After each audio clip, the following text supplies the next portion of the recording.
Hello and welcome, I'm Thomas Porteous and you're watching The World Report on NewsX World. Let's take a look at the headlines this hour. Ousted Venezuelan President Nicolas Maduro is set to appear in Manhattan federal court on narco-terrorism charges after his US capture. Both Maduro and his wife have now been transferred to a New York court. Venezuela's acting President Delcy Rodriguez offers to work with the United States on shared development after Maduro's capture. She says her government now seeks respectful relations after earlier criticizing the raid as an illegal move. South Korean President Lee Jae-myung meets Chinese leader Xi Jinping as he seeks to repair strained relations with Beijing. The talks focus on regional security, economic stability, and assurances as tensions rise in the region. Iran accuses Israel of trying to sow division after Netanyahu voices support for protests in the country. Authorities warn of incitement as rights groups say at least 16 people are killed during a week of unrest. President Donald Trump repeats his claim that Greenland should become part of the United States, saying it is needed for national security. Greenland and Denmark reject the pressure, saying any discussion must follow proper channels and international law.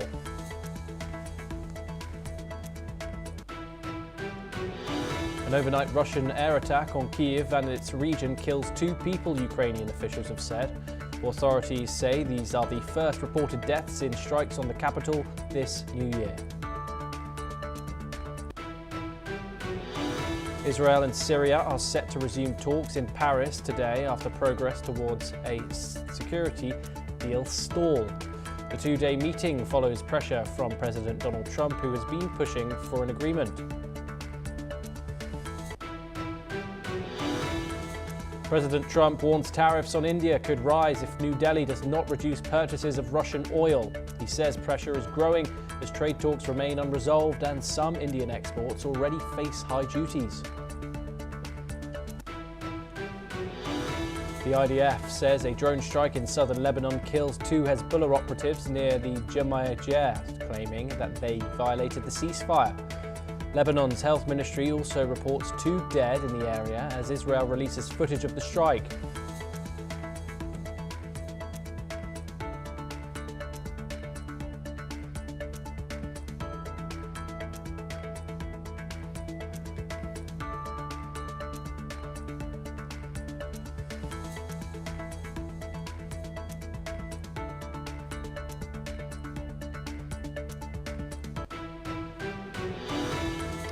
Okay, we start with our top story of the hour, and Colombian President Gustavo Petro has stated he would take up arms in the face of threats from US counterpart Donald Trump.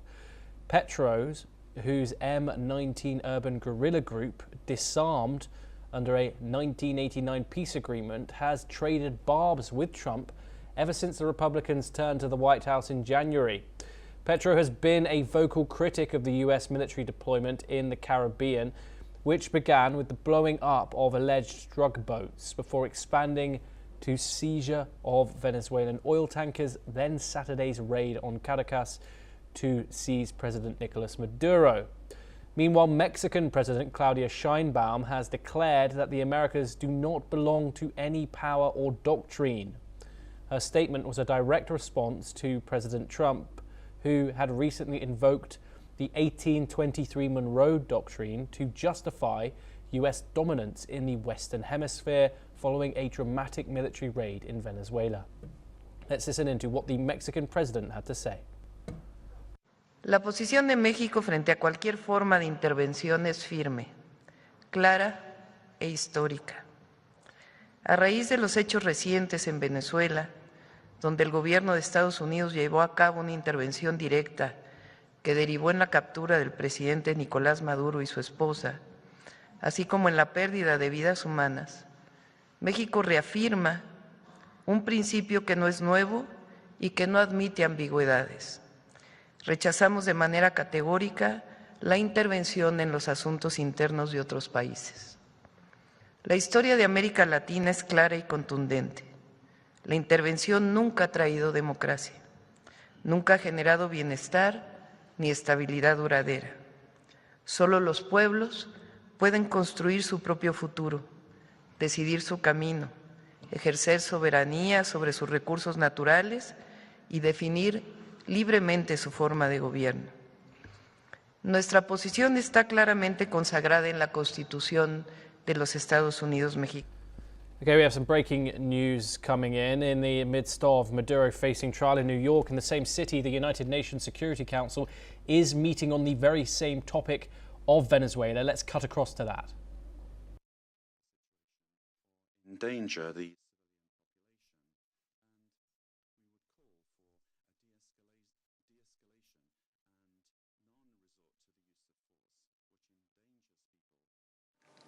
finding themselves in this delicate situation. They must be the absolute priority. We have learned from our experience that the civilian population is always the one that pays the highest price in armed conflict. Mr. President, Latin America and the Caribbean have proclaimed themselves to be a zone of peace, and this collective commitment and will of our region must be respected. Unilateral action that is contrary to international law endangers regional stability, increases insecurity, and worsens the already complex conditions being faced by the civilian population, with devastating effects that will transcend the sovereign borders of Venezuela to have a direct impact on countries of the region, such as Colombia. In order to act preventively, Colombia has engaged in measures to protect the civilian population and preserve the stability of the border, addressing the possible needs of the population, particularly the migrant population, in coordination with local authorities. Colombia has been and will continue to be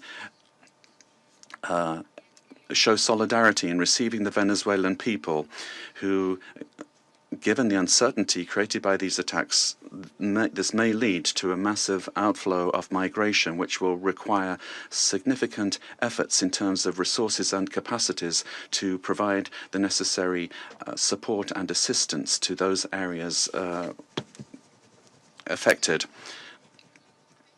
by taking in the migrants. Mr. President, these actions that we have seen remind us of the worst interference in our area in the past, in our zone of peace. And it calls to mind the commitment that we have as states to resolve our differences peacefully through dialogue and negotiation or other forms of peaceful settlement, in full accordance with international law and with its instruments to which we have subscribed at the hemispheric and regional levels, such as the Charter of the Organization of American States. It's also important to understand the dimension of this situation for international peace and security beyond our region, particularly when a permanent member of the Security Council takes the decision to use force and assume control unilaterally of another sovereign state, with the aim, amongst other things, of taking its natural and strategic resources. This is very worrisome for the international community, the international order that was established after the Second World War, and flagrantly violates international law and is in clear contradiction with the United Nations Charter and the very goal for which this council was created. If a country, and particularly a country that is a permanent member of this council, disregards international law that we designed in San Francisco, what then is the role of this council, and where are the foundations for international peace and security? We are accepting that the law and the interests of the strongest prevail over multilateralism and over agreements that we have forged with dialogue and diplomacy in this very chamber. Democracy cannot be promoted or defended through violence or coercion. and it cannot be superseded either by economic interests. Democracy can only be built and sustained through respect for the will of peoples, the reaffirmation of the rule of law, through political dialogue and peaceful and inclusive processes. Venezuela deserves to live in peace, in democracy, prosperity, and dignity, with a government that is defined in sovereignty by no one else than the Venezuelan people and their institutions. This is why Colombia has reiterated its call to open up paths for democracy in Venezuela through specific popular decisions being taken.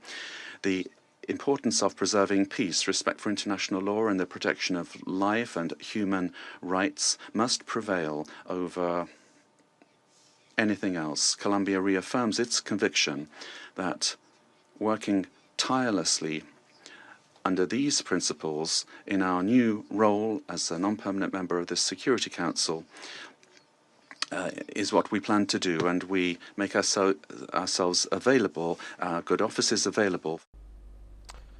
Colombia there raising its concerns after the the capture and the United States striking inside Venezuela, its neighbor in Latin America, of course. The United States, a permanent member of the United Nations Security Council, which means that any action decided, if there is action decided to be taken on it today, the United States can veto it. This is, of course, showing a real conundrum, of course, which the United Nations is in. And joining me now to discuss this is Mark Sutherland, a geopolitical commentator. He joins me live from London. And Keith Vaz joins me too, a former British minister, joining live from Dubai. Thank you very much, gentlemen, for joining us here on the programme. Of course, multilateralism has been in question over the past few months, particularly during the Trump administration 2.0. Questions over international law and countries working together linger, and the capability of the United Nations when it comes to issues. However, what happened 2 days ago was unprecedented. It has divided the world. Mark, can I get your initial thoughts on this meeting? What might transpire and the possible outcomes? Thomas, good to be with you and your guest. I have to be honest and say, while I'm sitting here, try not to be too cynical, that what that particular statement from the UN Security Council, I'm assuming, from Colombia rather, is that they actually need to look at the whole voting process that has gone in regard to Venezuela over many, many years. And there was an election last year, which Maduro did not win. He had actually banished the opposition leader, had to leave the country. Another man then stood in her place. I believe she is in Madrid. Both their names have gone completely from my memory. So we have to look at the security. When these people say democracy, well, as long as the democracy then goes their way. Now, this is particularly uncomfortable. You and I discussed this partly yesterday. There is narco-terrorism in that area. Whether some people may not face that in regard to Hamas, Hezbollah, there is movements from China, Russia, etc. So this is Yes. what all this is on the table, Thomas. So Mark, apologies to interrupt. We now have the Russian Federation are now speaking, a long-term ally of Venezuela. We're going to listen to that. The confirmed reports about the presence of the abducted president of Venezuela, Nicolas Maduro, and his spouse in the United States. Today, as we are aware, they are in New York. We propose We call upon, corrects the speaker, the U.S. leadership to immediately release. Washington's aggressive acts have already been condemned by many states and multilateral associations, including the Non-Aligned Movement, the African Union, as well as a group of friends in defense of the Charter of the United Nations. We hope that the international banditry will immediately be met with objective and comprehensive assessment at the international legal level with United Nations, universal mechanisms, and other multilateral formats being brought to bear. This process must not be impacted by the recognition or non-recognition by any given states or groups of states of the legitimacy of Nicolas Maduro. For this reason, unintelligible murmurings and attempts to avoid principled assessments by those who, in other circumstances, froth at the mouth and demand that others respect the UN Charter, today seem particularly hypocritical and unseemly. We hope you will recognize this, and we hope that you will abandon double standards and that you will not attempt to justify such an egregious act of aggression due to a fear of angering the American global gendarme, which is attempting to once again rear its head. We are particularly appalled by the unparalleled cynicism with which Washington did not even attempt to conceal the true aims of its criminal operation, namely the establishment of unbridled control over Venezuela's natural resources and the assertion of their hegemonical. The Russian Federation speaking there, of course, reaffirming their alliance with Nicolas Maduro and what they called a legitimate elected leader in Venezuela. Keith, I want to get your viewpoint on this. Of course, the United Nations Security Council, highly polarized. The world has been split down the middle, with some fluctuating around the center, not trying not to say certain words. However, the majority of the international community has voiced their opinion. They certainly have a camp when it comes to this situation. Can I get your outlook on the actions which are probably going to happen here, the outcomes of this session, and of course the weakness of the United Nations, which this situation unveils? Good evening, Thomas from Dubai. You're absolutely right. This is a unprecedented piece of history in a world when people should be prepared to be shocked about events happening in different parts of the world. This is unbelievable that the world's one of the most important democracies in the world, a country that leads by example, the Constitution of the United States, quoted so many times in so many different contexts. It's a mirror for the world. They are the leaders of the free world.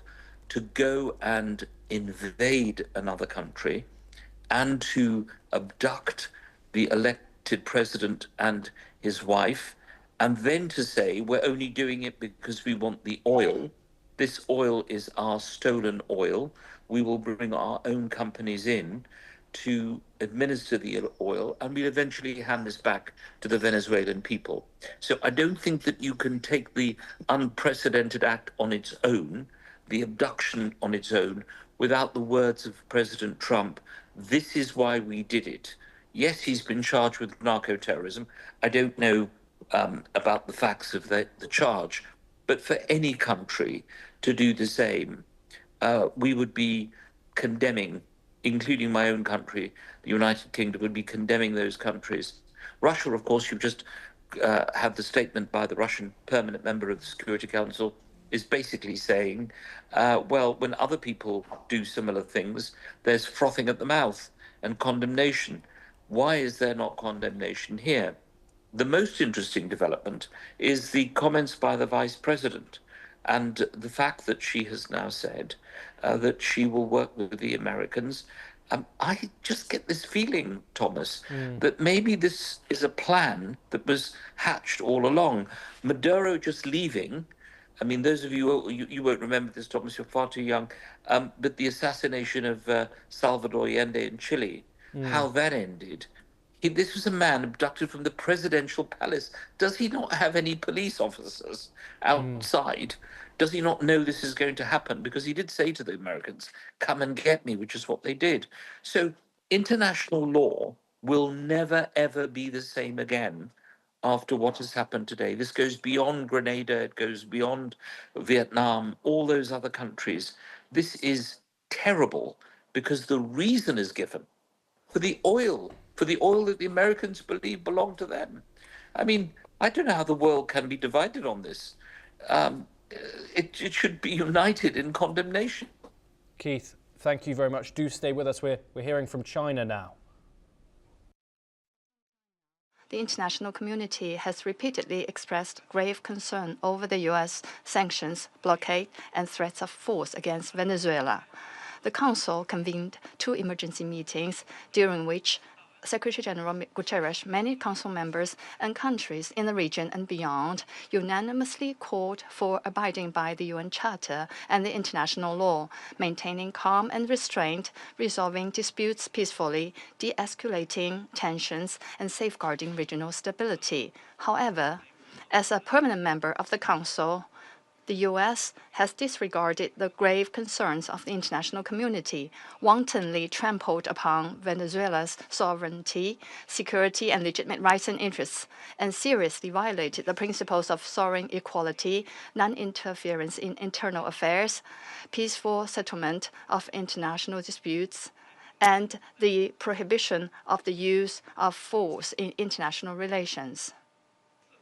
These principles constitute the fundamental tenets of the UN Charter and form the cornerstone of maintaining international peace and security. The U.S. has placed its own power above multilateralism and military action above diplomatic efforts, posing a grave threat to peace and security in Latin America and the Caribbean, and indeed internationally. China firmly opposes this, and the international community has also expressed widespread grave concern and strong condemnation. We urge the U.S. to heed the overwhelming voice of the international community, abide by international law and the purposes and principles of the UN Charter, cease infringing upon the sovereignty and security of other countries, stop toppling the government of Venezuela, and return to the path of political solutions through dialogue and negotiations. We call on the U.S. to ensure the personal safety of President Maduro and his wife and to release them at once. We support the Council in fulfilling its primary responsibility to maintain international peace and security, and we support all efforts by the UN Secretary General, regional countries, and organizations that contribute to promoting dialogue and de-escalating the situation. President, the lessons of history are a stark warning. Military means are not the solution to problems, and the indiscriminate use of force will only lead to greater crisis. The U.S. bypassed the Council to launch military operations against Iraq, blatantly attacked Iran's nuclear facilities, and imposed economic sanctions, military strikes, and even armed occupations on multiple countries in Latin America and the Caribbean. These actions have caused persistent conflict, instability, and immense suffering for the ordinary people. Did these actions bring peace and stability? Did they bring development and prosperity? The international community sees this clearly. Venezuela. You hear China there speaking once again. We are, just for those who have just joined, we are covering the UNSC meet, which Venezuela has convened after the capture of Nicolas Maduro by the United States. And China is now speaking, of course, a long-time ally of Venezuela and a long-time ally of Nicolas Maduro, its biggest customer for oil exports.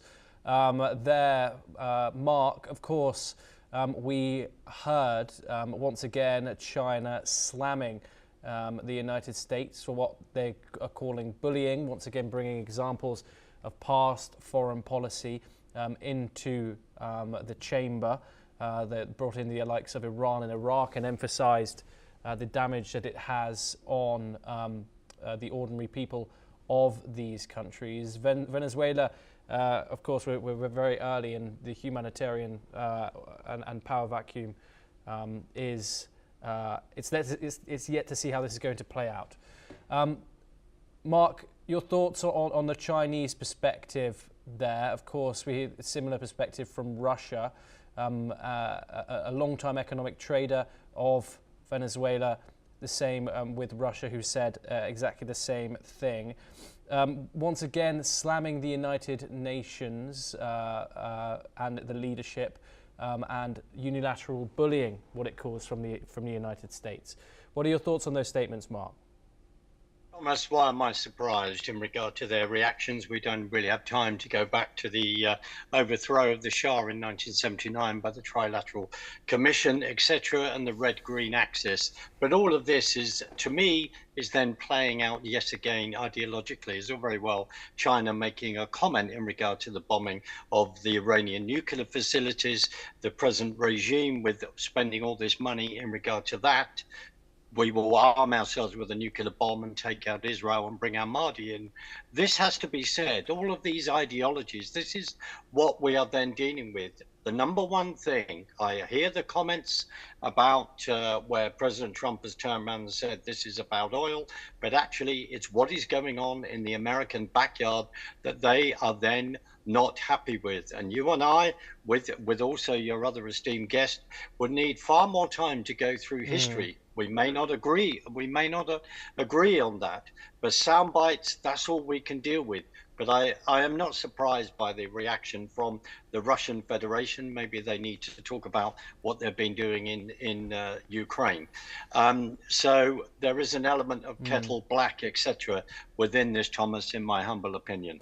You. And Keith, I want to bring you in here. Of course, before this session started, the UN Secretary General voiced his concerns that international law is no longer respected. Of course, the United Nations, founded by international liberal democracies after World War II.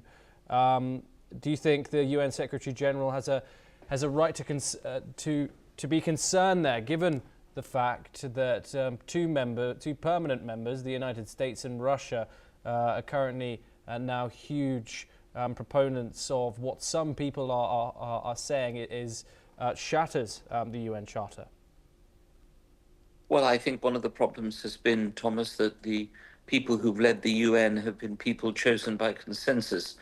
With the greatest respect to Mr. Guterres, who I had dealings with when I was Minister for Europe in the UK, I don't think he's been a very effective Secretary General. I think the institution has failed miserably over the years, and that is why Donald Trump is taking no notice of it. It's sad and embarrassing that a country like China, which is not a democracy, should be, of course, lecturing the rest of the world and telling people about democracy and international law. But to be fair to the Chinese, they've got Taiwan on their doorstep. There's always been saber rattling, but Taiwan, at least for the time being, is an independent country. Now that the Americans have done this, does this provide more opportunity for other countries to do exactly the same, remove people they don't want and put them in their place? This is what might happen. This is what is being allowed. That's why for the European Union, so often the bastion of democracy and liberal thinking, as we know, this is a crossroads. If they criticize Donald Trump, then they get their tariffs increased, and they don't get any of the oil that he's going to produce in Venezuela. This world is now upside down. I have to tell you, Thomas, I dread watching the news every. Obviously, NewsX is one of my favorite programs, but I dread. What could happen next? What can you do after this? After you, I take Mark's point. This is the backyard of America, but that does not give them the right, Mark, to go into every country in South America and start taking them over. Does the United Kingdom, you're sitting there with your Union Jack, quite rightly proud to be British, does this give us a right to go and invade Ireland, remove the Prime Minister and put someone else there as the Taoiseach, exactly like we did before Ireland became independent? Everyone can now do anything to anybody, and no one is going to be able to say a word. This is a massive line in the sand. I would never have predicted it. The threats to Cuba, the threats to Mexico, the threats to Greenland, for goodness sake. Denmark is part of NATO. If Denmark If Greenland is attacked, it means that the other NATO countries have to come to Denmark's defense. We're going to end up with a war after all this, I'm telling you. And I'm the last person to want this. I think all of us need to step back, okay? Step back from this and try and restore order. If this doesn't happen, it is going to end in a war. Mark, I want to bring you in once again here. Of course, many analysts have said that this does set a dangerous precedent. A lot of people citing Taiwan as the prime example for that. Apologies. The United States are now speaking at the UNSC meeting. Mr. Freitas, for your briefing. And I'll point out that Mr. Freitas is in exile, having fled the regime. Thank you for your courage, and thank you for shedding a light on the true atrocities of the illegitimate Maduro regime. This past weekend, colleagues, the United States successfully carried out a surgical law enforcement operation facilitated by the U.S. military against two indicted fugitives of American justice, narco-terrorist Nicolas Maduro and Celia Flores.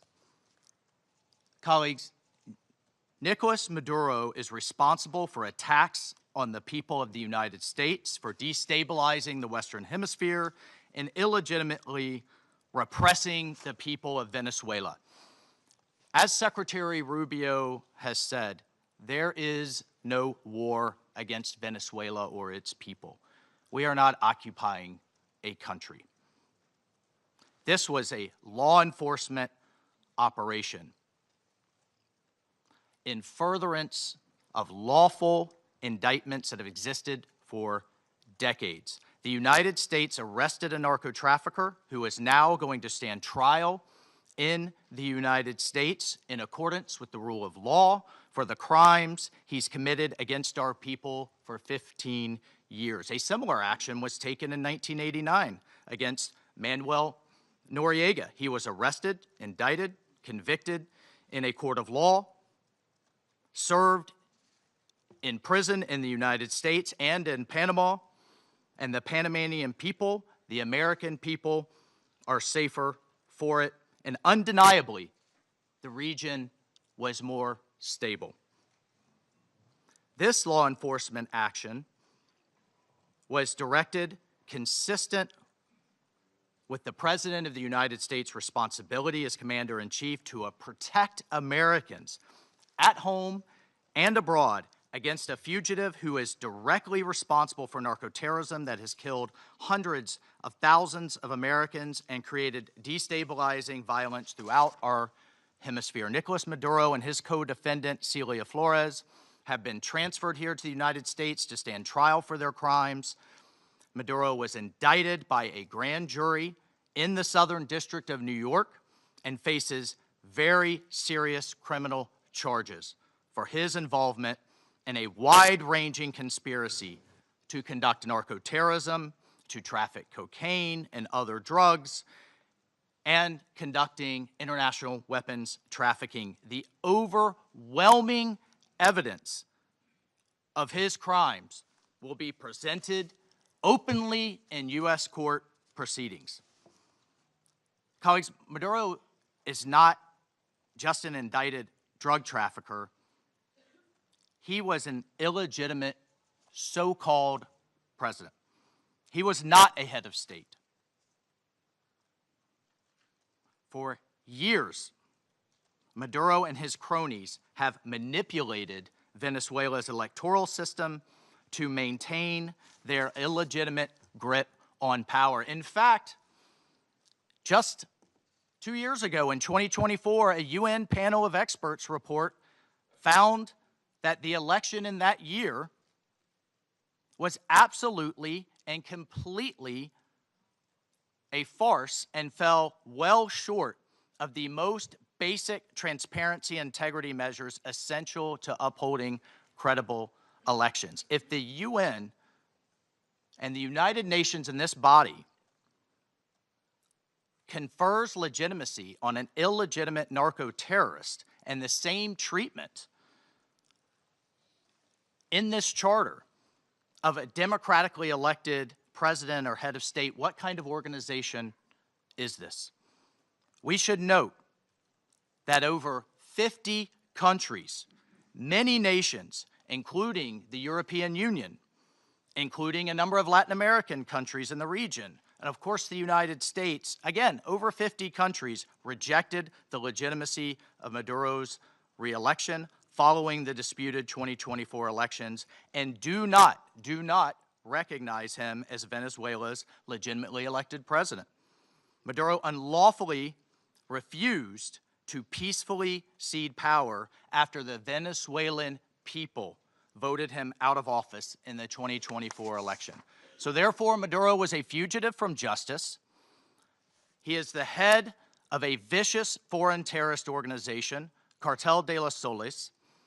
This regime-sponsored enterprise coordinates with and relies on other vicious criminal organizations, namely Tren de Aragua, again, among others, to carry out its objective of using illegal narcotics as a weapon against the United States. And for its part, Tren de Aragua is a designated foreign terrorist organization with thousands of members, many of whom have unlawfully infiltrated the United States and are conducting irregular warfare and undertaking hostile actions against the American people and against the United States. It's terrorizing criminals commit brutal crimes, including murders, kidnappings, extortions, and human, drug, and weapons trafficking.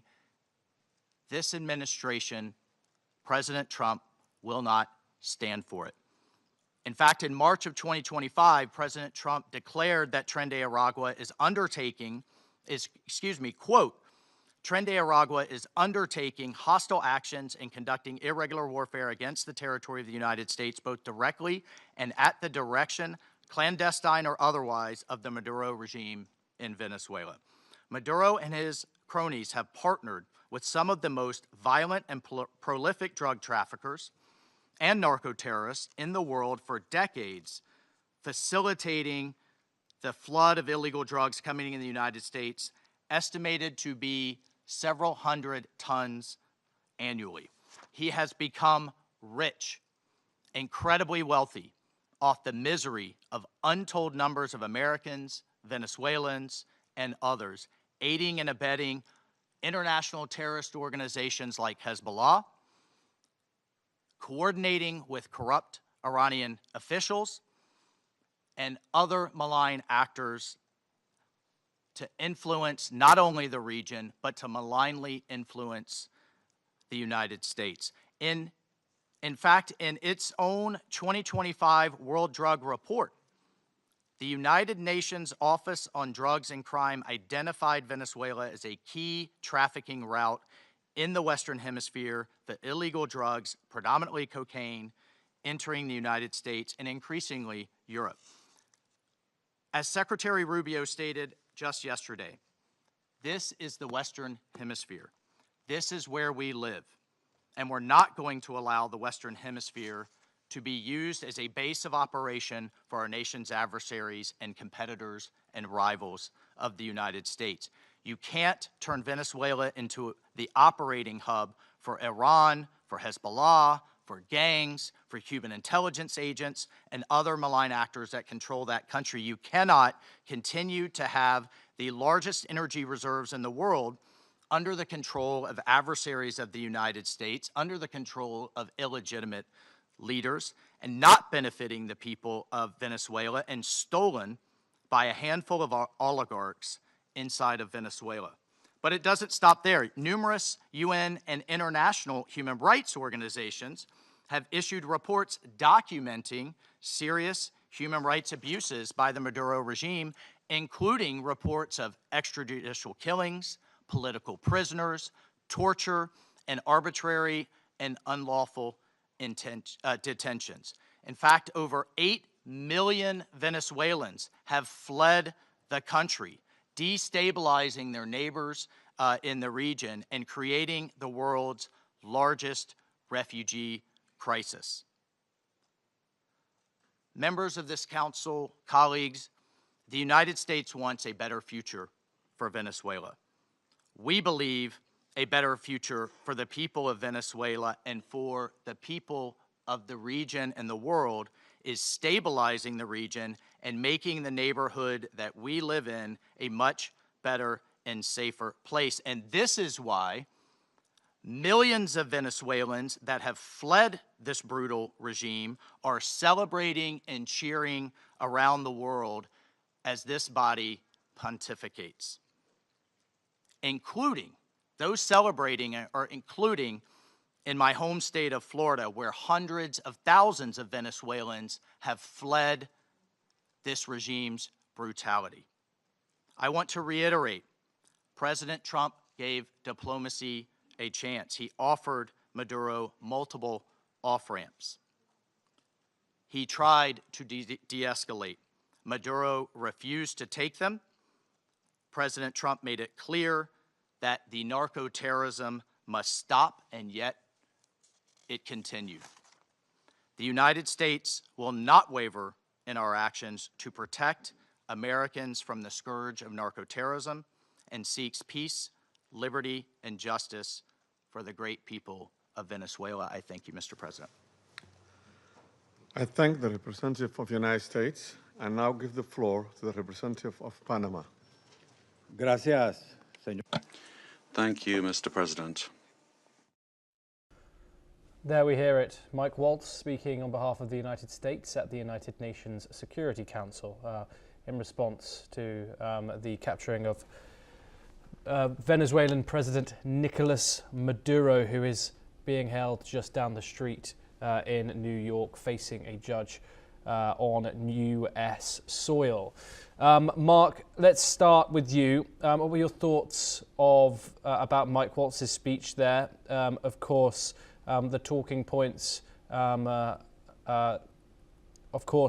Trump administration saying that they offered diplomacy to Maduro prior to this operation. Do you think that's going to, what kind of impact do you think that had?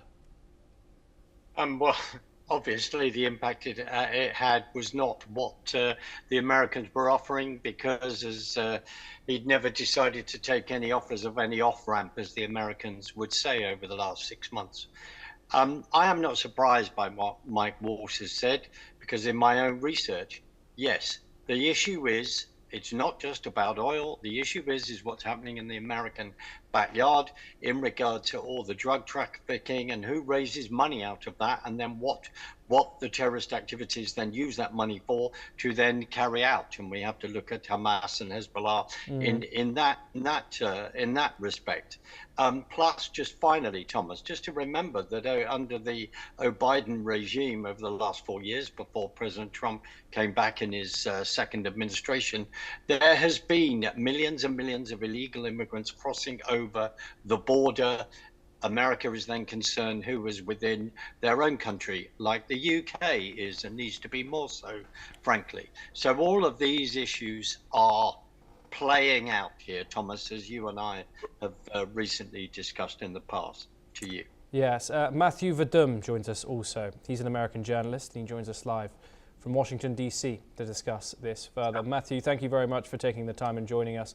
Of course, we've just heard Mike Waltz speak at the United Nations. He said that all avenues were offered to Maduro, and he also said that this is not a war with Venezuela or its people, despite there is a huge armada waiting outside in the Caribbean Sea, as Donald Trump likes to put it. Of course, the future of this situation does remain uncertain. However, as of now, of course, the main debate is over international law, the credibility of it. If you've just seen Mike Waltz's speech there, what did you think about it? And does this set a precedent now that going into a sovereign nation and kidnapping someone who you deem as a national security threat is warranted under international law? Well, I would be careful about the use of the word kidnapping. Maduro, under American law, Nicolas Maduro was under indictment. He's still under indictment in the Southern District of New York Judicial District. So kidnapping isn't quite that have not whose behavior it has deemed injurious to the United States. The U.S. believes not only that Maduro is a narco trafficker and the head of a drug cartel, but he is a terroristic drug cartel. But he's wanted for these crimes in the United States. So. The United States did this, and the concept of international law really isn't very. The precepts of international law really aren't very useful here, because they're not enforceable. International law is largely fantasy land, and it doesn't count for very much. The United States, this is the world of realpolitik. The United States has the power to do this, and it did it, and nobody is going to stop the United States. This was largely a power play against the People's Republic of China. It was intended to send a message to the People's Republic of China that you cannot exercise. You cannot do anything that you want to do in the Western Hemisphere. That is the United States sphere of influence. Donald Trump has revitalized the 19th century Monroe Doctrine, which said that European powers would not be able to set up colonial enterprises in the Americas, meaning North America, Central America, and South America. So, international law is an interesting debating point here, but it really doesn't. As the non-legitimate winner of the 2024 election, of course, there are serious humanitarian concerns in Venezuela, which Maduro's poorly run regime and corruption, among other things, have seen to be the cause of. Of course, we also heard those statements that says there is no war against Venezuela and its people, just Nicolas Maduro as an individual and some of his accomplices that are part of a wider network that is a US national security threat. What do you think of some of those talking points? Okay.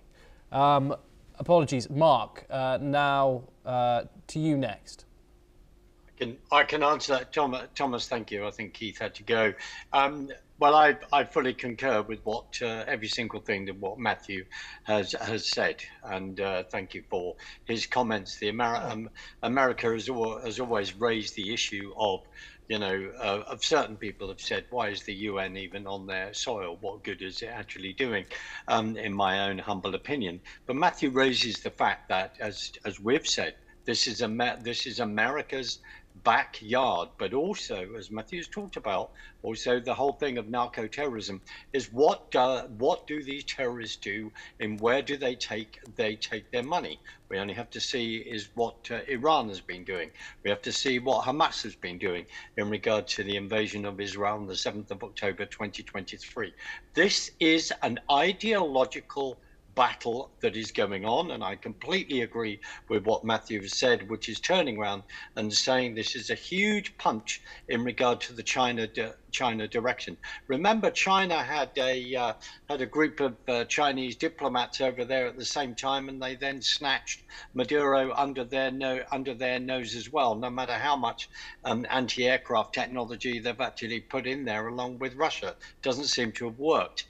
But the key is this: is that within the suited community, I say this respectfully, within all these people that call themselves diplomats, and as Matthew has said, a parlor discussion, this is about real world politique. And other countries need to learn that we are countries with national borders. Within the UK, unfortunately, we have a prime minister that is learnt he calls himself an international lawyer, and all of these other issues, and not respecting our own borders. One of the reasons why so many people's nose has been put out of joint, whatever you like him or not, is that Trump has turned around, the President Trump has turned around and said, I've taken action, whether you like it or not. I will stand up for my country. I'll just say this finally. It's all over Twitter. It's all over. It's been there for many years. There are huge concerns in regard to the previous president before Maduro, and in regard to the legality of elections and what machines you use and how you conduct those. This is not conspiracy theory. There is so much out there, and it also relates to the American election of 2020. Matthew and I don't have time to discuss that, but this is the uncomfortable thing. And with great respect, when people turn around and talk about, democracy within the European Union and all this kind of thing, we only have to refer to to what's happened in Romania, where they wanted an election, and then, according to European ministers, no, you can't put this person forward to stand in a Romanian election. There is so much that's being revealed here that is sticking in people's throats, because they're actually having to think about how they run their own elections. Within the UK, as far as I'm concerned, we need to get rid of postal votes. Ballot stuffing, postal votes in regard to the 2020 American election was a huge issue, and we're about to come up to the anniversary of January the 6th tomorrow.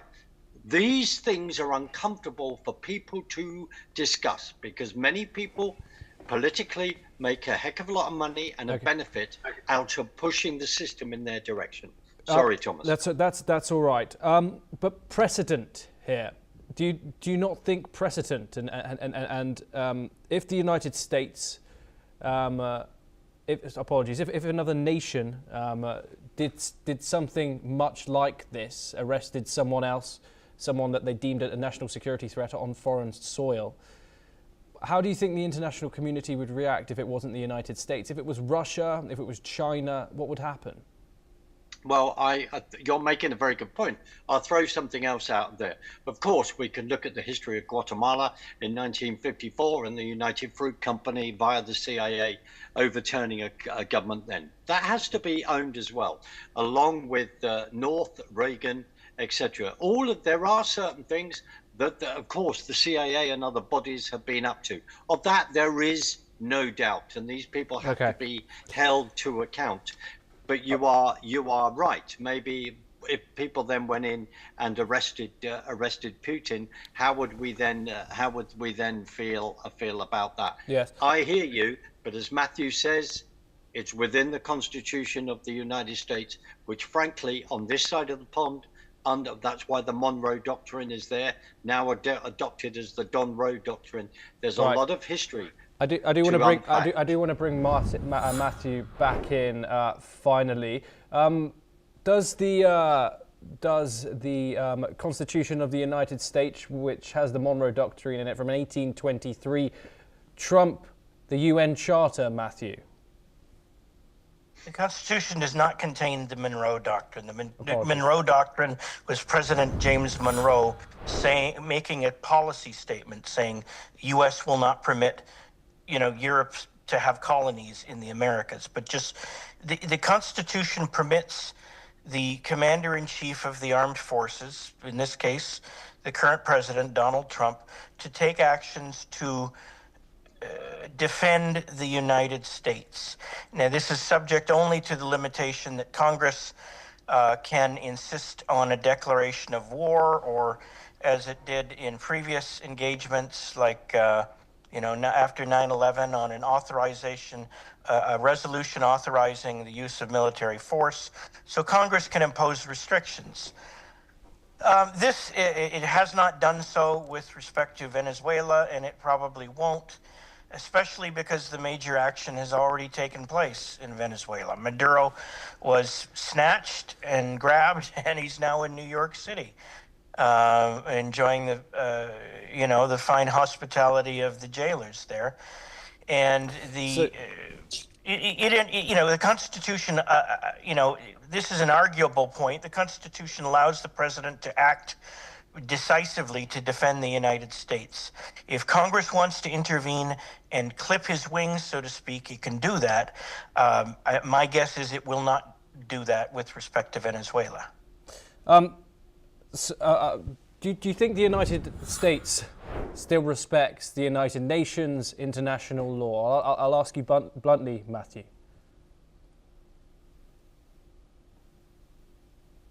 I think that the United States government respects international law to the extent that it does not interfere with the United States government's obligation to defend the national security of the United States. If the two are in conflict, I think the United States will do what it thinks is right. I do apologise, Matthew. Denmark are indeed speaking now, so we're going to go to them. Imperative is enshrined in Article 2, Paragraph 4 of the UN Charter. Members of the UN Security Council have a special responsibility to uphold these principles. The principles of sovereignty, political independence, and territorial integrity must be respected.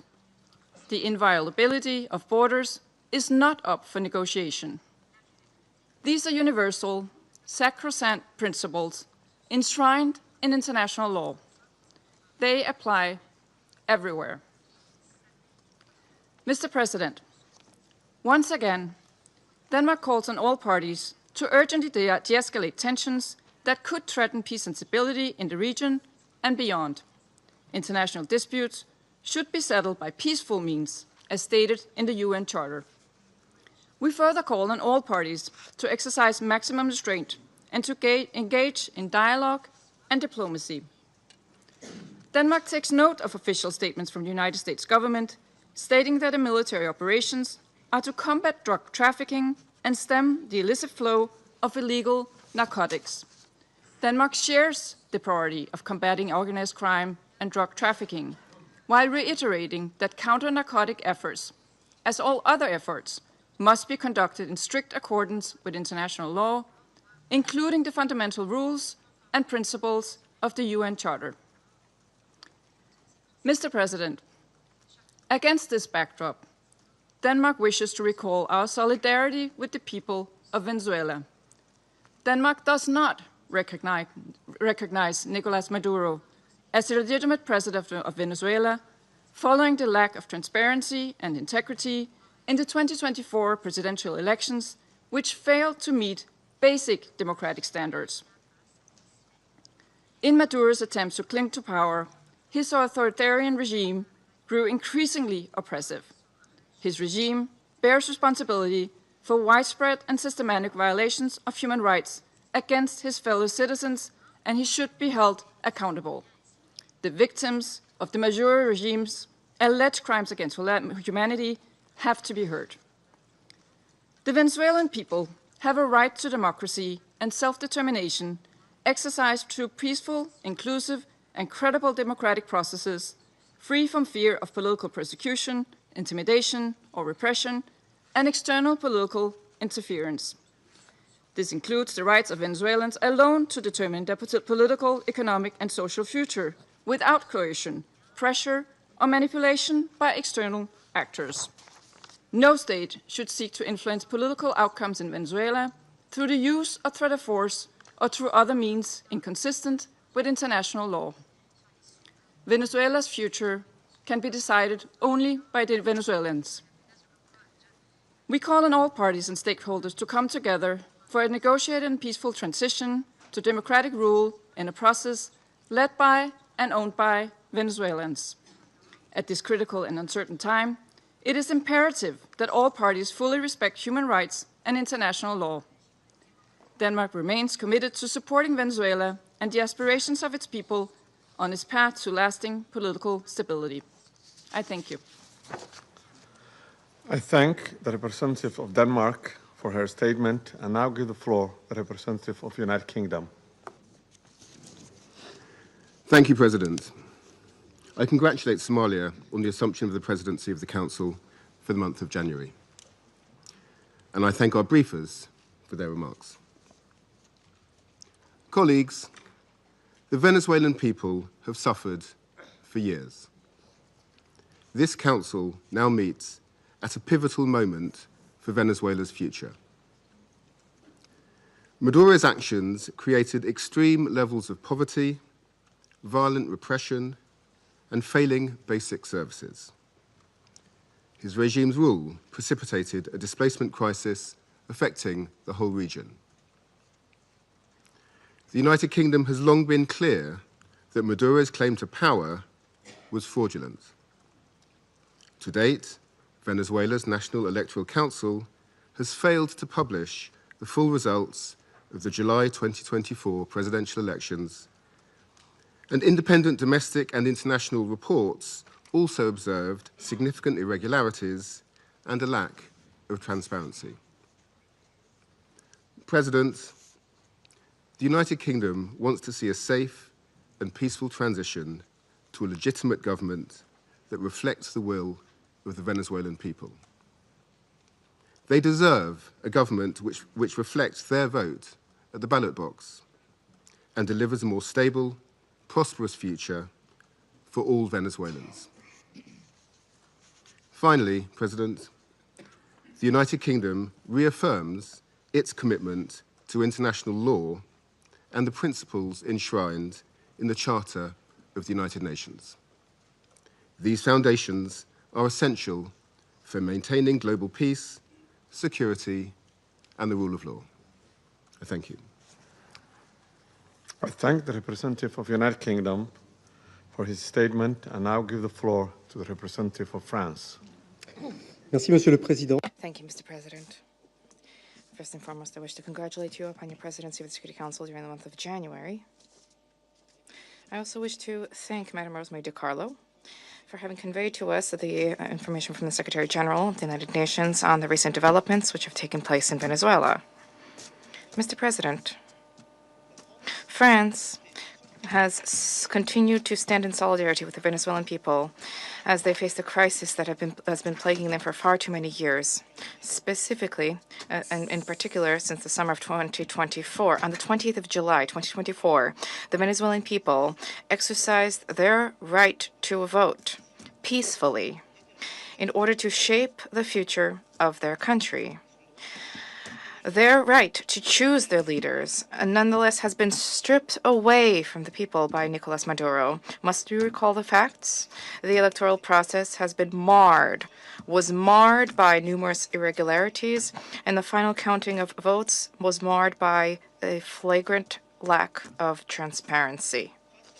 In light of the democratic aspirations of the Venezuelan people, Nicolas Maduro has systematically responded with the repression of dissident voices, of members of the opposition, and of civil society, as well as with numerous arbitrary detentions. France has always expressed itself with clarity about the fact that these practices are unacceptable and that respect for human rights must be upheld.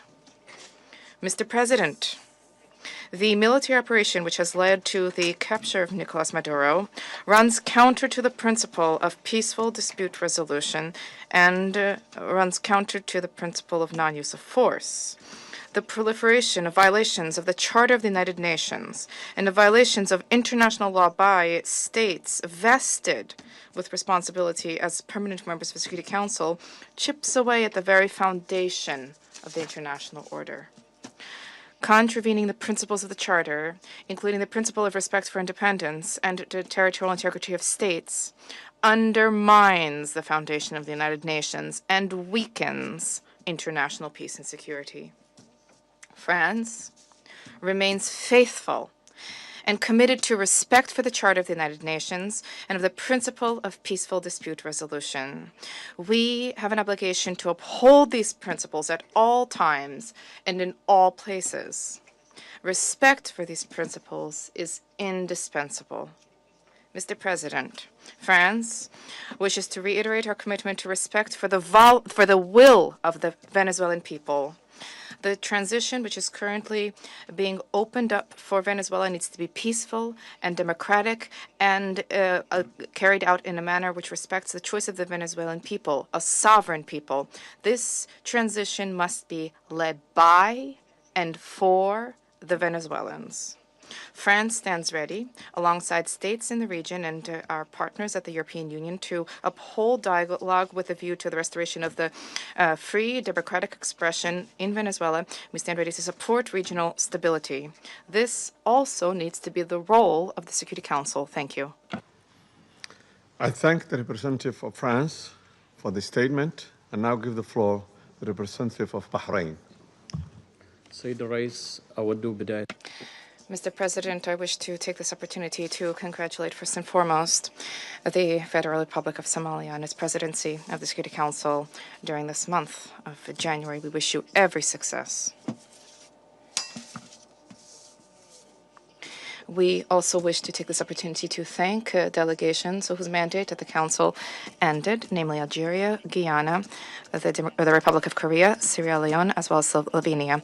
We wish to thank them for their significant contributions to the attainment of the goals and the mission of the Council. I also wish to thank Madam Rosemary DiCarlo, Undersecretary General for Political and Peacebuilding Affairs, for her valuable briefing related to the latest developments which have taken place in the Bolivarian Republic of Venezuela, and I wish to thank other briefers as well. We appreciate the reaffirmation by His Excellency the Secretary General of the United Nations, reaffirmation of the commitment to the fundamental principles of the Charter of the United Nations, a commitment to the peaceful diplomatic resolution of disputes. The Kingdom of Bahrain supports the call of the Secretary General for all stakeholders in Venezuela to engage in inclusive dialogue which guarantees respect for international law, and this in order to ease tensions, to preserve regional stability, and to avoid any potential adverse repercussions for security and stability in the region. The Kingdom of Bahrain also extends its support for efforts undertaken at the regional and international levels in order to reduce tensions and to enhance diplomatic means in order to provide for international peace and security. The Kingdom stresses the importance of the promotion of international cooperation in order to support all regional and international efforts which are geared towards combating international organized crime, trafficking in drugs, as well as scourges which are related to this. This undermines the stability of societies, undermines achievement of sustainable development. Therefore, these issues need to be dealt with in accordance with international relevant conventions. By way of conclusion, the Kingdom of Bahrain reaffirms our support for regional and international efforts to achieve a political, lasting solution in the Bolivarian Republic of Venezuela. This needs to be achieved through regional cooperation and with respect for national sovereignty.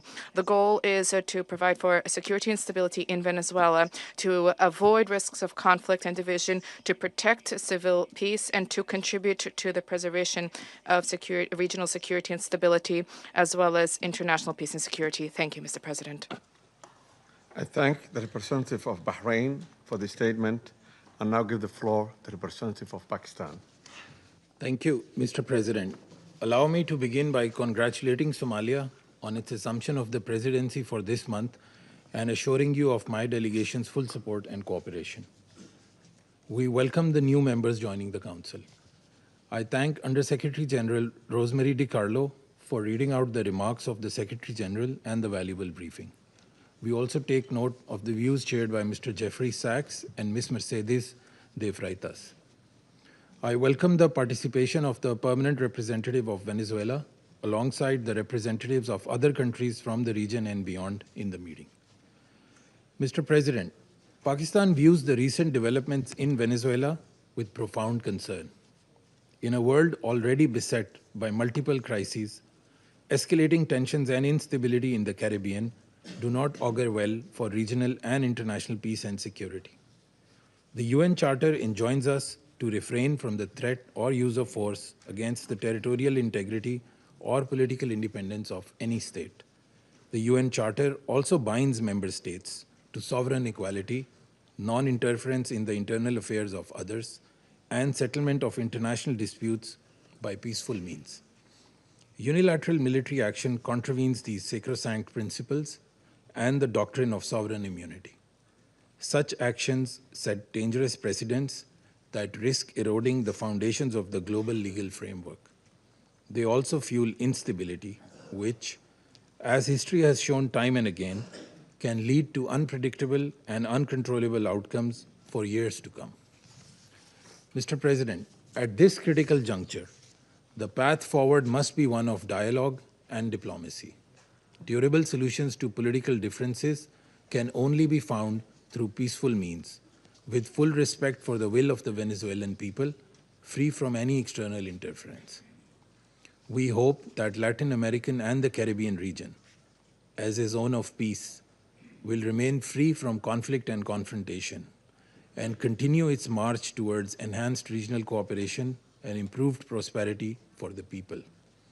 We urge all parties to exercise maximum restraint, de-escalate tensions, pursue peaceful coexistence, refrain from any actions that could exacerbate the volatile situation, and engage in dialogue, including by utilizing the sincere offers of mediation. The good offices of the Secretary General also always remain available for that purpose. Lastly, Mr. President, I affirm Pakistan's commitment to contributing constructively to the discharge of the Security Council's primary responsibility for addressing the threat to international peace and security by diffusing tensions, promoting pacific settlement, and upholding respect for international law and the UN Charter. Peace and stability of Venezuela and the welfare and prosperity of its people, with full ownership, must be the overriding objective of all efforts. I thank you. I thank the representative of Pakistan for the statement and now give the floor to the representative of Greece. Thank you, Mr. President. At the outset, I would like to congratulate Somalia for assuming the presidency of the Council for the month of January, and I would like to welcome the newly elected members joining the Council. I would also like to thank USG Di Carlo for her briefing on behalf of the Secretary General, as well as Mr. Sachs and Ms. De Freitas for their remarks. Mr. President, Greece is closely monitoring developments in Venezuela. We urge all actors to exercise maximum restraint and to refrain from actions that would deepen the crisis and undermine prospects for peace and stability. Greece reiterates that the Charter of the United Nations and international law, including human rights law, must always be respected. We also recall the obligation of all parties to protect civilians, especially in times of heightened tensions. Greece shares the priority of combating transnational organized crime and drug trafficking, which pose a significant security threat worldwide. We reiterate that these challenges should be addressed through sustained cooperation in full respect of international law. Mr. President, Greece firmly believes that dialogue and diplomacy are the only viable tools for a peaceful transition and a sustainable resolution of the crisis.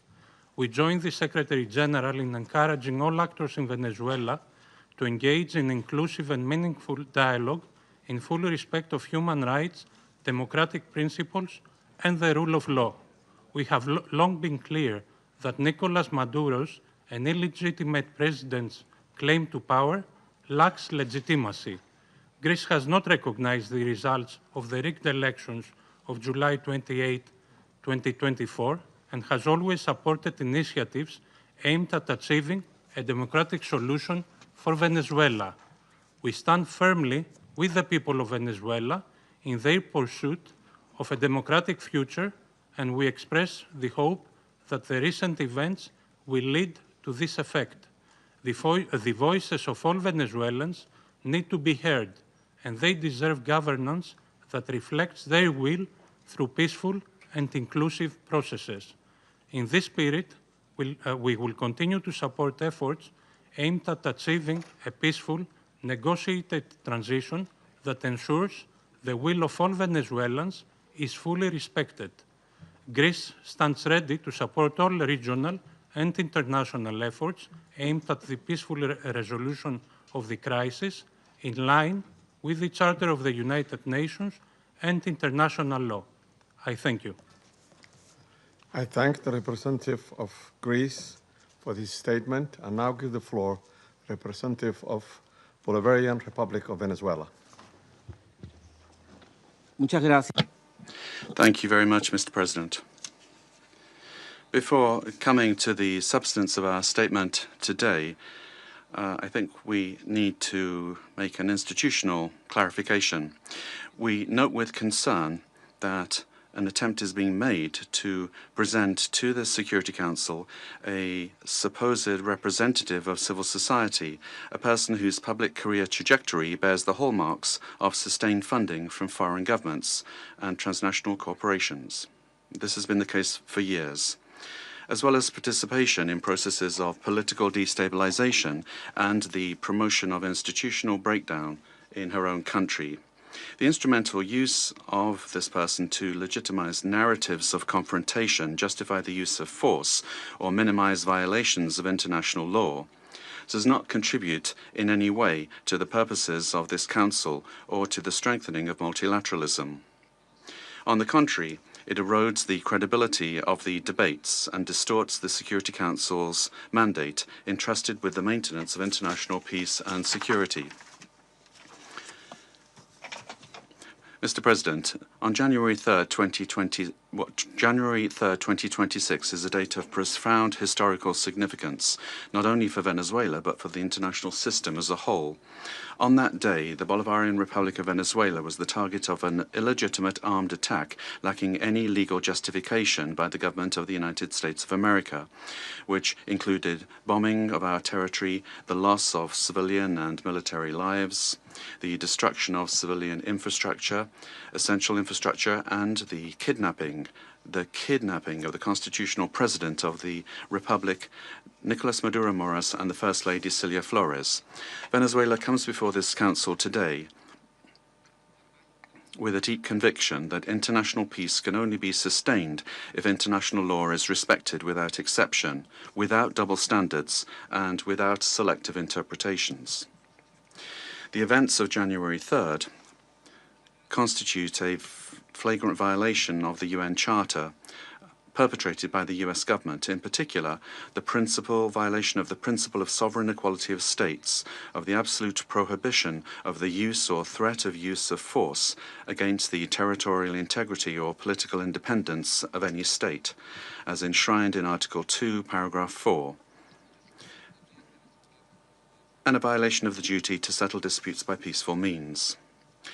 Similarly, these acts also seriously violate the Geneva Conventions and its protocols, as indiscriminate attacks were carried out against the civilian population and assets. International human rights law has also been violated, particularly the right to life, personal integrity, and security.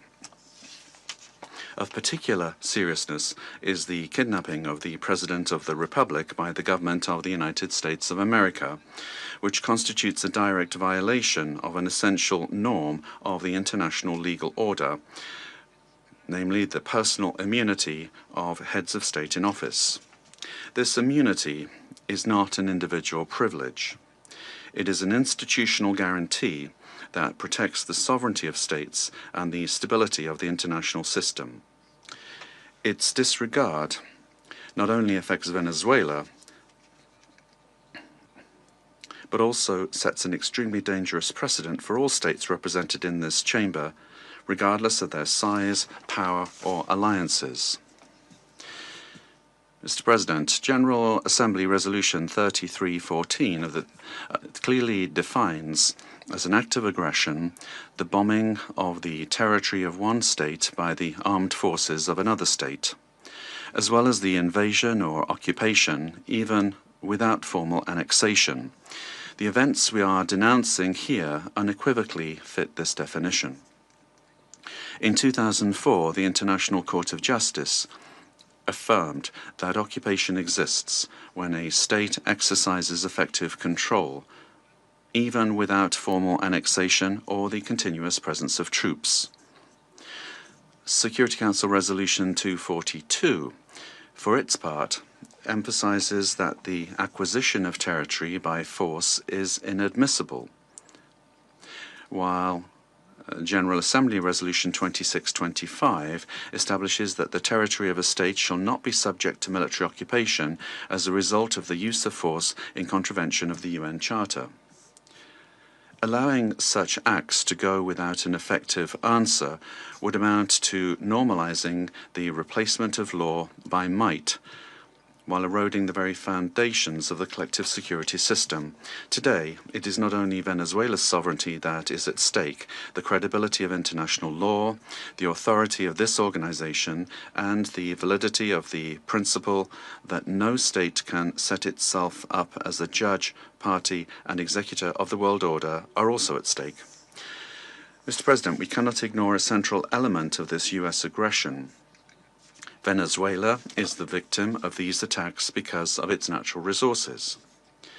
Our country's oil, energy, strategic resources, and geopolitical position have historically been factors of greed and external pressure. When force is used to control resources, impose governments, or redesign states, we are faced with a logic that harks back to the worst practices of colonialism and neocolonialism. Accepting such a logic would mean to open the door to a deeply unstable world in which countries with greater military capacities can decide by force the political and economic destinies of other states. This scenario not only threatens Venezuela, it threatens international peace and security as a whole.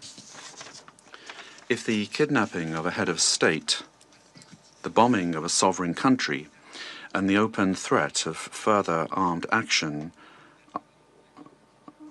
are tolerated or downplayed, the message sent to the world is a devastating one, namely that the law is optional and that force is the true arbiter of international relations.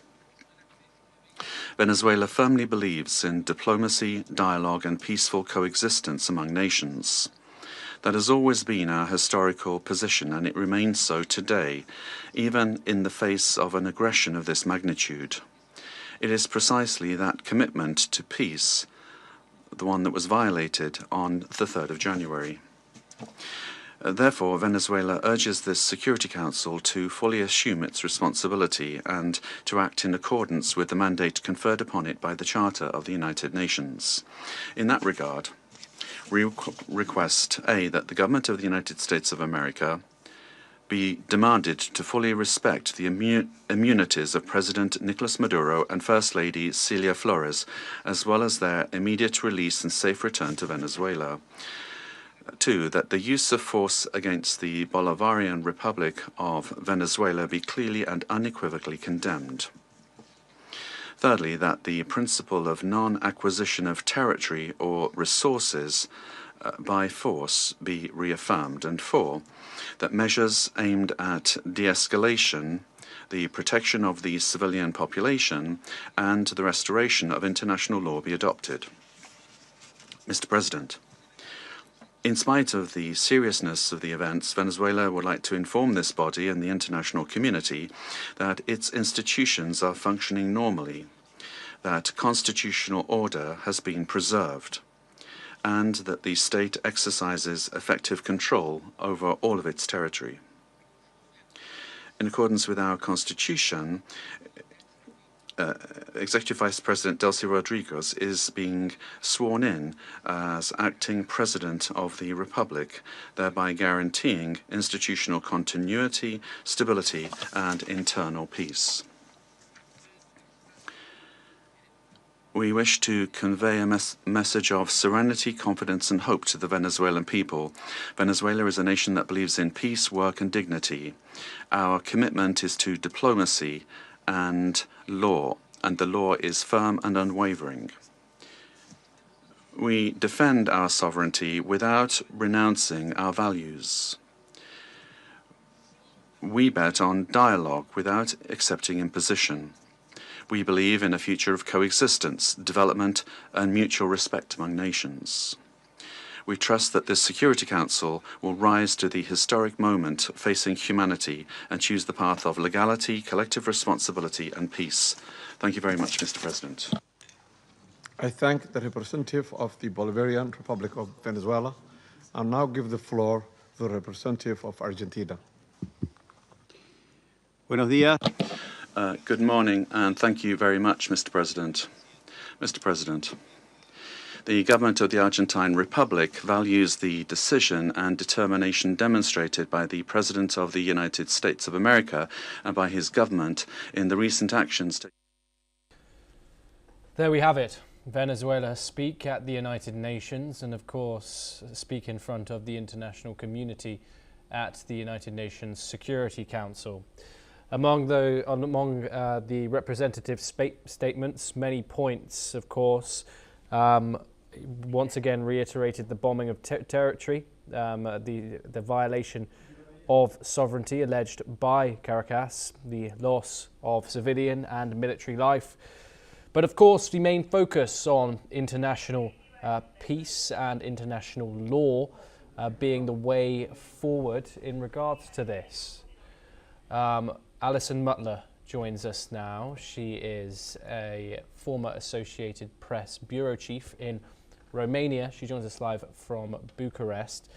Alison, thank you very much for joining us here on News X World. Of course, it's a pleasure to talk to you here on the programme. We've just heard from the representative of Venezuela at the United Nations.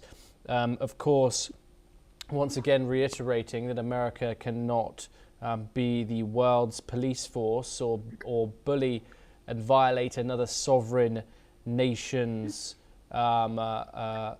sovereignty.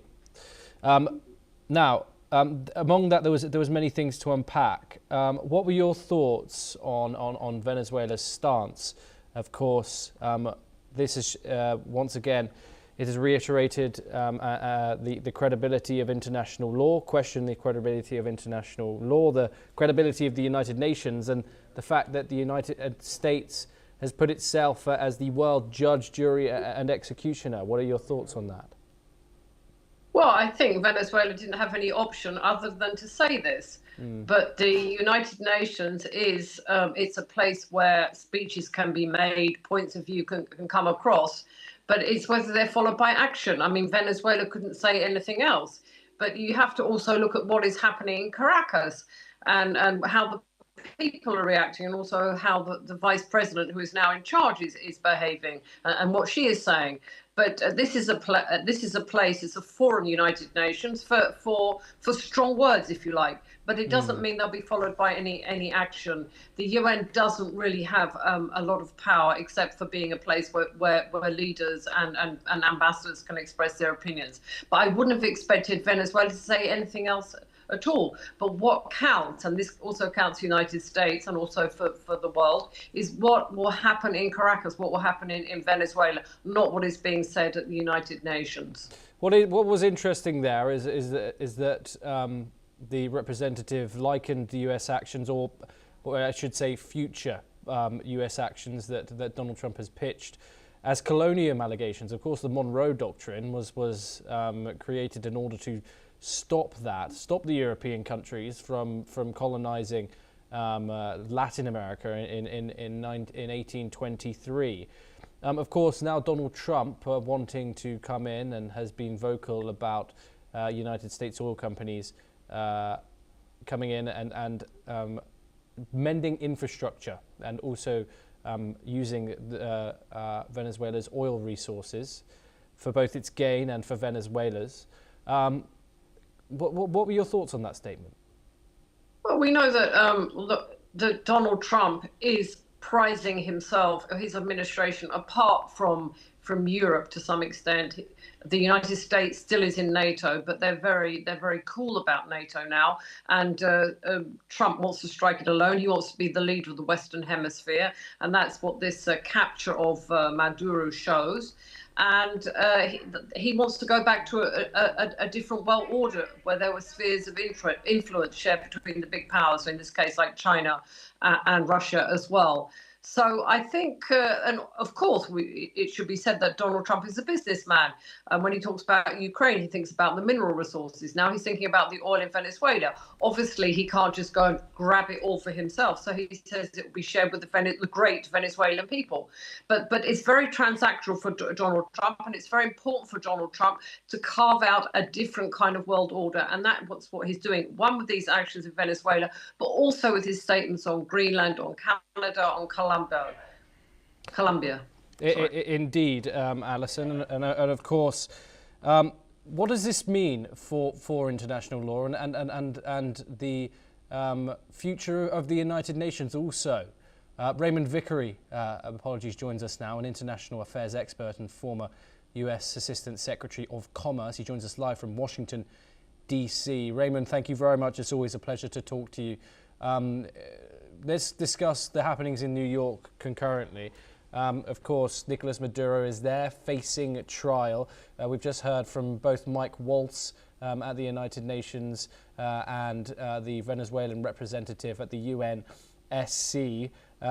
Venezuela's allegations, of course, are that the United States broke international law in conducting this operation.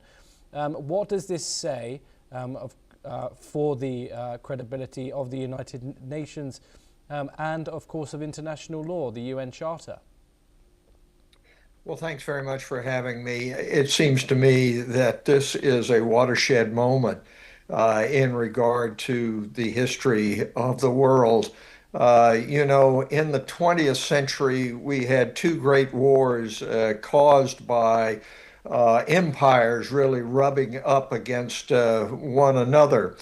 After that Second World War, the United Nations was formed in order to disavow the use of violence in international affairs and take a cooperative approach. The Trump administration has really withdrawn from that approach to international affairs and has made no bones about it, saying basically that it's my way or the highway to United Nations, and really going back to the 19th century view of international affairs, which is the formation of great empires. His view and the view of his administration is that the United States is entitled to its empire in the Western Hemisphere, including Latin America, Greenland, even Canada is the 51st state, but is willing to concede to others, evidently, the rights to have hegemonic relations in their areas, most notably Russia and China. It is a very, very disconcerting approach because, as in the 20th century, if this continues, the 21st century is likely to see generalized war, and with the addition of nuclear weapons on so many sides, it can be completely catastrophic. What remains now is to see what is a way forward. And the way forward is for other democracies, great democracies like India, in Western Europe and Japan, to get back to the principles of the United Nations and not just sit on the sidelines and say, well, somebody else is going to do it.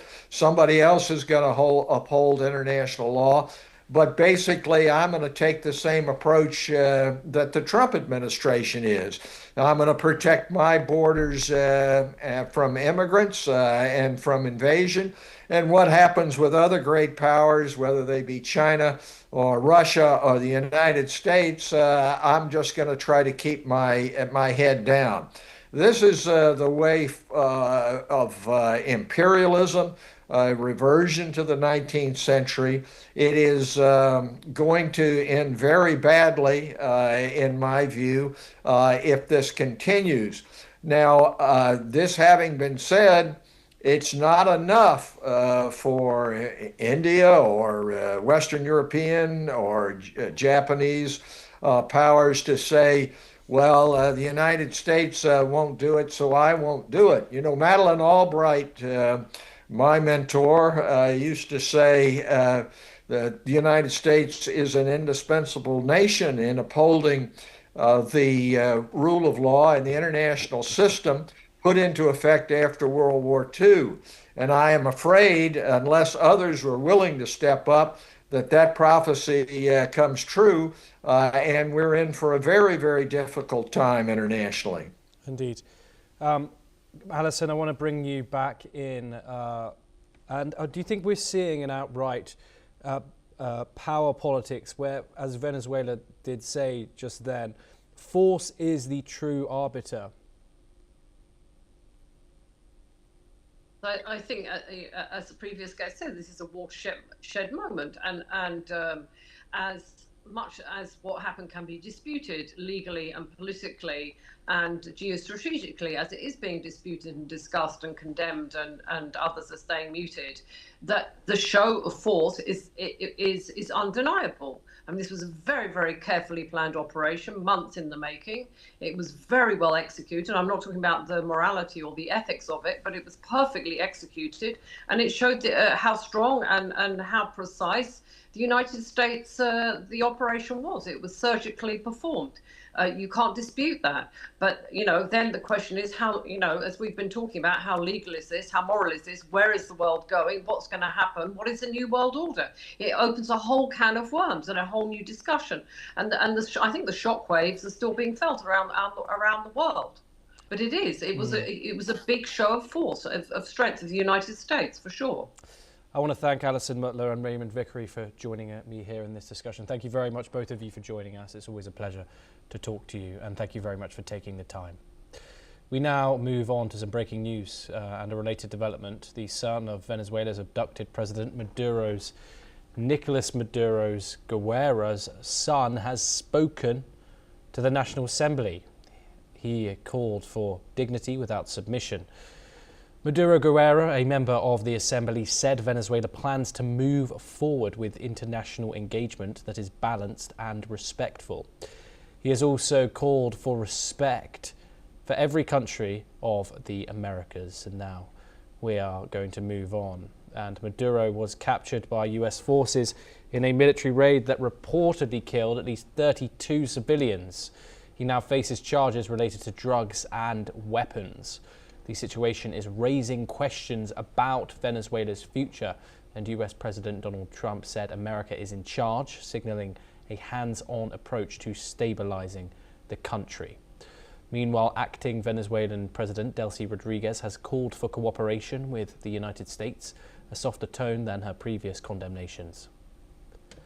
We're now seeing some live visuals there from outside the courtroom, of course, in support of Nicolas Maduro, seemingly judging by the Venezuelan flags. They're asking, some of the signs there, as you can see them, some of the placards are asking to free Maduro. Of course, within the United States and New York being a Democratic-led state, of course, there has been some pushback from Democratic lawmakers. They have, of course, signaled dissatisfaction with the United States' operations in Venezuela. Of course, Congress is usually was bypassed in this situation, as we're showing you the National Court, Manhattan Federal Court inside New York, where Maduro is facing his first day of trial, an operation which, of course, a trial which is expected to be long and extremely complicated. Of course, we'll bring it all to you. Support for both sides there outside the Manhattan Federal Court.